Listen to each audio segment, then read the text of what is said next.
Please subscribe to Socialpost. అందరికీ నమస్కారము.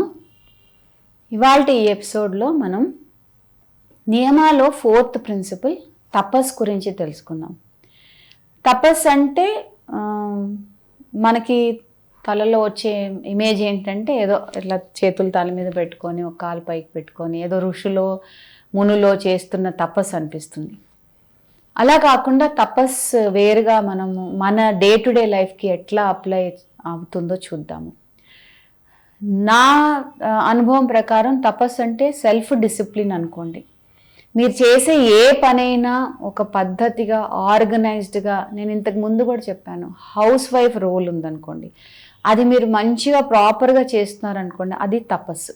Okay, తపస్సు అంటే బర్న్ ప్యూరిఫై కూడా అంటారు. ఏంటంటే మనం పెట్టే ఆ స్ట్రాంగ్ ఫోకస్ వల్ల ఏదైతే ఆబ్స్టికల్స్ ఉన్నాయో అవి బర్న్ అయిపోయి అవి మనం ప్యూరిఫై అయిపోతాం. ఒక్కొక్కసారి మీలో ఎంతమందో చూడండి, మీకు నేను చెప్పినప్పుడు అనిపించవచ్చు, ఏదైనా పని మొదలు పెట్టాలి, యోగా క్లాసులకి వెళ్దాం, లేకపోతే ఒక టైలరింగ్ నేర్చుకోవడానికి వెళ్దాం, లేకపోతే ఏదైనా కోర్స్ చేయడానికి వెళ్దాం, చిన్నగా నా లైఫ్లో చేంజ్ తీసుకొద్దాం అని వెళ్తూ ఉంటే అప్పుడే ఒకటి ప్రాబ్లమ్స్ వస్తాయి. ఫీజు కూడా కట్టేస్తారు, క్లాసులు అటెండ్ అవ్వడానికి కుదరదు.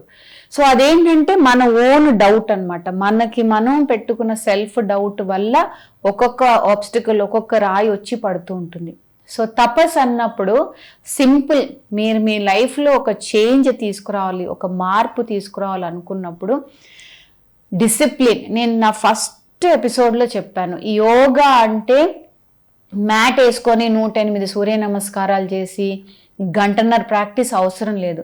ఒక డిసిప్లిన్గా ఉండటం మీ లైఫ్లో, ఎట్లయితే రోజు ఎవరు చెప్పకుండా మీరు వెళ్ళి బ్రష్ కడుక్కుంటున్నారో అట్లాగే ఎవరు చెప్పకుండా మీరు మీ రొటీన్ మెయింటైన్ చేస్తే, టైం మేనేజ్మెంట్ చేస్తే, సింపుల్గా యోగా ప్రాక్టీస్ రోజు మీకు ఎవరు చెప్పకుండా యోగా మ్యాట్ వేసుకొని మీరు ఒక్క 15 నిమిషాలు మీ ప్రాక్టీస్ మీరు చేస్తే అది మీ లైఫ్లో చాలా ట్రాన్స్ఫార్మేషన్ తీసుకొస్తుందని చెప్పాను. సో ఈ తపస్సు కూడా అంతే. మీరు చిన్న చిన్న విషయాల్లో ఇవాళ రోజు 10 o'clockకి ఏదో చేద్దాం అనుకున్నారు, ఆ 10 o'clockకి ఫోన్ కాల్ చేద్దాం అనుకున్నారు, లేకపోతే ఎవరికైనా మెసేజ్ చేద్దాం అనుకున్నారు, ఆ టైం కనుక మీరు మెయింటైన్ చేస్తే ట్రస్ట్ బిల్డప్ అవుతుంది. ట్రస్ట్ బిల్డప్ అయ్యి ఈవిడ మాట మీద ఉంటుంది, ఈవిడ ఈ పని చేస్తుంది, వీడు చాలా ఫోకస్డ్. సో తపస్ అలా కూడా చూడొచ్చు మనం. ఒక టైం మేనేజ్మెంట్లో చూడొచ్చు, ఒక డెడికేషన్లో చూడొచ్చు, ఒక సెల్ఫ్ డిసిప్లిన్లో చూడొచ్చు.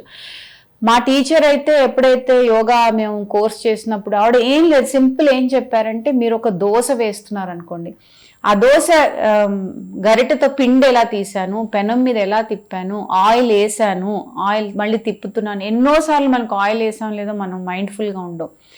ఈ ఎగ్జాంపుల్ మీకు బాగా కనెక్ట్ అవుతారేమో చూడండి. తలుపు తాళం వేస్తాం, ఎస్పెషల్లీ ఊరికి వెళ్ళినప్పుడు తలుపు తాళం వేస్తాము, క్యాబ్ ఎక్కుతాం, క్యాబ్ ఎక్కిన తర్వాత తాళం వేసాం లేదా హాఫ్ వే వెళ్ళిన తర్వాత మళ్ళీ వెనక్కి కూడా వచ్చి చెక్ చేస్తాం. సో తపస్సుగా సెల్ఫ్ డిసిప్లిన్ ఆర్ మనం కనుక ప్రజెంట్ మూమెంట్తో ఉండగలిగితే, మనం తాళం వేస్తున్నప్పుడు, మనం చెప్పులు వేసుకుంటున్నప్పుడు, ఆ కీ మన పర్సులో వేసుకుంటున్నప్పుడు ఆ కంప్లీట్ ఫోకస్తో ఉంటే అదే తపస్సు. మళ్ళీ క్యాబ్ తిప్పి వెనక్కి వచ్చి ఇవన్నీ ముందుకు వెనక్కి పరిగెత్తాల్సిన అవసరం లేదు. సో మనం ఎన్నోసార్లు కూరలో ఉప్పేసామో లేదో, ఎస్పెషలీ నేను హౌస్ వైఫ్ కాబట్టి నాకు జరుగుతుంది కాబట్టి నేను ఇవే ఎగ్జాంపుల్స్ చెప్తున్నాను. ఉప్పేసానో లేదో గుర్తురాదు. ఎస్పెషలీ పండగల రోజు మనము తినకుండా ఆఫర్ చేస్తాం కాబట్టి దేవుడికి ఉప్పు వేసామో లేదో గుర్తురాదు. సో అదే కనుక మనం మైండ్ఫుల్గా ఉండి అదొక తపస్సు లాగా ఆ చేసే పనిని శ్రద్ధగా చేసి మన మైండ్ అంతా అక్కడే పెడితే దానివల్ల మనము చాలా ప్రోగ్రెషన్ ఉంటుంది మన లైఫ్లో. అలాగే బర్న్ ప్యూరిఫై అని చెప్పా. స్లోగా మీరు ఎప్పుడైతే ఒక ప్రతి పని మెడిటేటివ్ స్టేట్లో చేస్తారో మీ లైఫ్లో, లేకపోతే మీ అనుకున్న పనులలో తెలుసో తెలియకో ఏమైనా ఆటంకాలు ఉంటే అవన్నీ బర్న్ అయిపోయి మీరు ప్యూరిఫికేషన్ లెవెల్కి మూవ్ అవుతారు. ప్యూరిఫికేషన్ లెవెల్లో మూవ్ అవుతే మీరు ఏది తలుచుకుంటే ఆ పని అవ్వటం స్టార్ట్ అవుతుంది.